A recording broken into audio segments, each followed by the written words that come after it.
Hello everyone. Welcome to our channel Spicy and Pastry. ഇന്നൊരു snack ഐറ്റമിൻ്റെ റെസിപ്പിയാണ്. അപ്പോൾ നമുക്ക് സ്കൂളിലേക്ക് വരുന്ന പിള്ളേർക്ക് സ്നാക്സിന് കൊടുത്തു വിടാനോ അല്ലെങ്കിൽ 4 മണിക്ക് നമുക്ക് ഒരു പലഹാരമായിട്ട് കഴിക്കാനോ ഒക്കെ യൂസ്ഫുള്ളായിട്ടുള്ള റെസിപ്പിയാണ്. അപ്പോൾ അതിനുവേണ്ടി എന്താ ചെയ്തതെന്ന് നോക്കാം. ഇവിടെ 2 ഏത്തപ്പഴം പുഴുങ്ങി എടുത്തിട്ടുണ്ട്. ഇനി അതിൻ്റെ കുരുവൊക്കെ കളഞ്ഞതിന് ശേഷം ഒന്ന് മാഷ് ചെയ്ത് കൊടുക്കുന്നുണ്ട്. ഇനി അതിലേക്കൊരു 2 ടേബിൾ സ്പൂൺ ഡെസിക്കേറ്റഡ് കോക്കനട്ടാണ് ചേർത്ത് കൊടുക്കുന്നത്. ഫ്രഷ്ലി ഗ്രേറ്റഡ് കോക്കനട്ട് എങ്കിലും ചേർത്ത് കൊടുക്കാം, കുഴപ്പമൊന്നുമില്ല.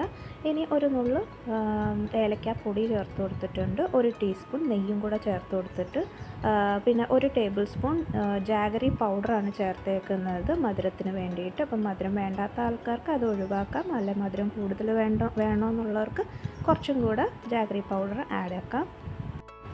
ഇതെല്ലാം കൂടെ നന്നായിട്ടൊന്ന് യോജിപ്പിച്ച് കൊടുക്കാം. ഇതിൻ്റെ ടെക്സ്ചർ കുറച്ചുകൂടെ സ്റ്റിക്കി കൺസിസ്റ്റൻസി ആയി, അതുകൊണ്ട് ഞാൻ 1 ടേബിൾ സ്പൂണും കൂടെ ഡെസിക്കേറ്റഡ് കോക്കനട്ട് ഇട്ടിട്ടൊന്ന് ഇളക്കി കൊടുക്കുന്നുണ്ട്. ഇപ്പോൾ കറക്റ്റായിട്ടുള്ള പാകമായിട്ടുണ്ട്. ഇനി നമുക്ക് ഓരോ ഉരുളകളാക്കി എടുത്ത് ഓരോ ഷേപ്പിൽ നിങ്ങളുടെ ഇഷ്ടമുള്ള ഷേപ്പിലാക്കി എടുക്കാം. ഇനി എടുക്കുന്നത് ബ്രെഡ് ക്രംസ് ആണ്. അപ്പം ഞാനിവിടെ വേറെ ആവശ്യത്തിനൊക്കെ എടുത്ത് കഴിഞ്ഞ് ഞാൻ ബ്രെഡൊക്കെ പൊടിച്ച് ഇതുപോലെ ഫ്രിഡ്ജിൽ സ്റ്റോർ ചെയ്ത് വെക്കലാണ് പതിവ്. ഇനി ഓരോ പീസും എടുത്ത് ബ്രെഡ് ക്രംസിൽ കോട്ട് ചെയ്തെടുക്കാം. ഇനി നമുക്കൊരു പാൻ എടുത്തിട്ട് അതിലേക്ക് 1 ടീസ്പൂൺ നെയ്യ് ചേർത്ത് കൊടുത്തിട്ട് ഒന്ന് സ്പ്രെഡ് ചെയ്ത് കൊടുക്കാം.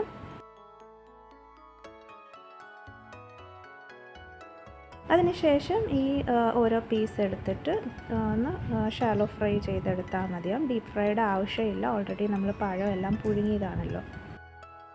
അപ്പോൾ നമുക്ക് 2 സൈഡും ഒന്ന് ജസ്റ്റ് ഒന്ന് റോസ്റ്റ് ചെയ്ത് എടുത്താൽ മതിയാവും.